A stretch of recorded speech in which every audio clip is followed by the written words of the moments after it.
What does Christianity look like today, and how does it compare to the kingdom Jesus preached? Modern Christianity versus biblical parameters. Many high-profile conservative voices seek to defend biblical truth by partnering faith with national institutions, culture, and political power. Their confidence can feel righteous, yet it often frames the gospel inside a nation's story, not God's. More people have found more opportunity thanks to the American Enlightenment ideas, more so than any other philosophical framework in the history of the planet. This country has produced more wealth, more opportunity for more people of any single skin color imaginable than any other experiment. The question is, why all of a sudden are we trying to stop it? Take Charlie Kirk, a media figure who addresses young people with a forceful blend of scripture language, patriotism, and institutional strategy. His aim: shape public life through national influence, ultimately asking the church to partner with political and cultural power to preserve truth. The Bible shows a different pattern. The early church's witness often clashed with state power rather than fused with it. Peter and John arrested, commanded to stop preaching. Disciples respond by praying for boldness and continuing witness. Acts 5:29, we must obey God rather than men. Believers refuse to bow to religious political pressure.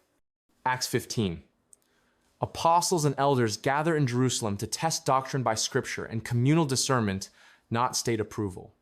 Old Testament example, Daniel 3:6. Faithful refusal to conform to imperial worship and laws, trusting Yah over kingly decree. Where some contemporary leaders seek cultural power to protect belief, biblical witnesses often accept marginalization, trusting God's kingdom to advance apart from imperial endorsement.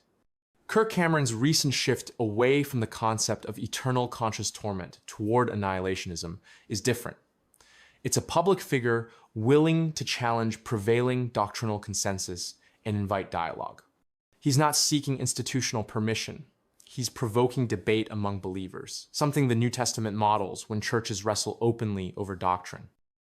But when honest questions, your questions, my questions, our children's questions, are met with public shaming, the church should pause. When certain questions may not be asked, Scripture quietly becomes secondary to tradition, and that should concern every believer.